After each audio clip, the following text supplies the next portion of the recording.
Hi students, this is Alex here. இந்த ப்ராப்ளத்தில் பார்த்தீங்கன்னா the mean weekly sales of soap bars in departmental store were 146.3 bars per store அப்படின்னு கொடுத்துருக்காங்க. So இதில் பார்த்தீங்கன்னா இந்த 146.3 அப்படின்றது ஒரு மீன் வேல்யூ. இப்போ ஒரு அட்வர்டைஸ்மெண்ட் கொடுக்குறாங்க.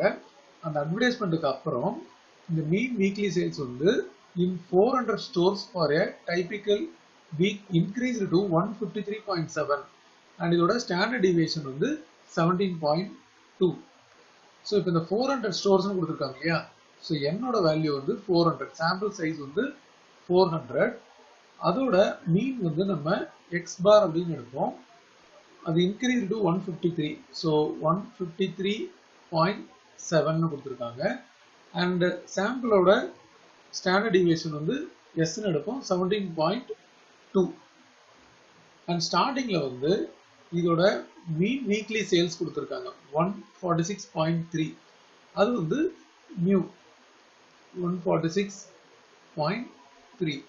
இப்போ கொஸ்டின்ல என்ன கேட்டிருக்காங்கன்னு பார்த்தீங்கன்னா, இந்த அட்வர்டைஸ்மெண்ட் கேம்பெயின் வந்து சக்ஸஸ்ஃபுல்லா அட் 95% கான்ஃபிடன்ஸ் லிமிட் அப்படின்னு கேட்டிருக்காங்க. ஸோ முதல்ல நம்ம நல் ஹைபோதசிஸ் எடுத்துக்கணும்.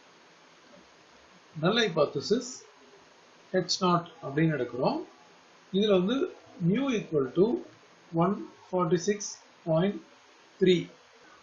ஸோ இங்கே என்ன அப்படின்னா, நல் ஹைபோதசிஸ் வந்து there is no significant difference அப்படின்னு எடுக்கிறோம். அதாவது there is no significant difference அப்படின்னு கொடுக்கணும். அதாவது டிஃபரன்ஸ் பிட்வீன் எதுக்கும் எதுக்குன்னு பார்த்தீங்கன்னா, between mean weekly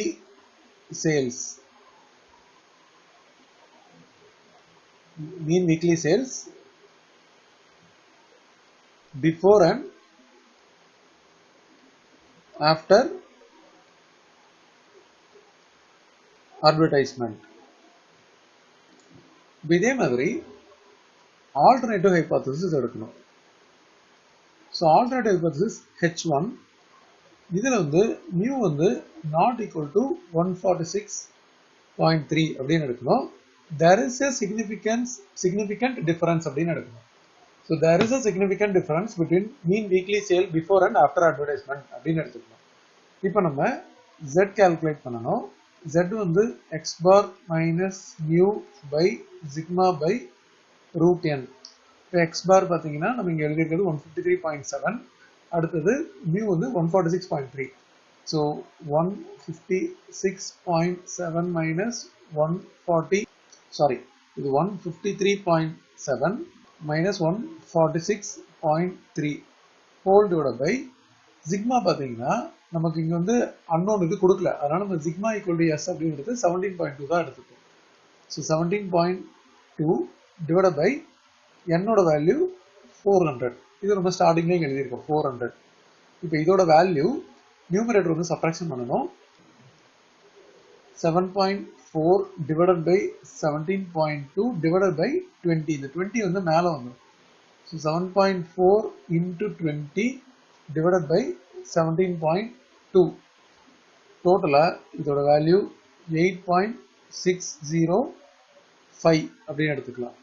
ஸோ இதில் பார்த்தீங்கன்னா நமக்கு கொஸ்டினில் வந்து 95% கான்ஃபிடன்ஸ் லிமிட் கொடுத்துருக்காங்க.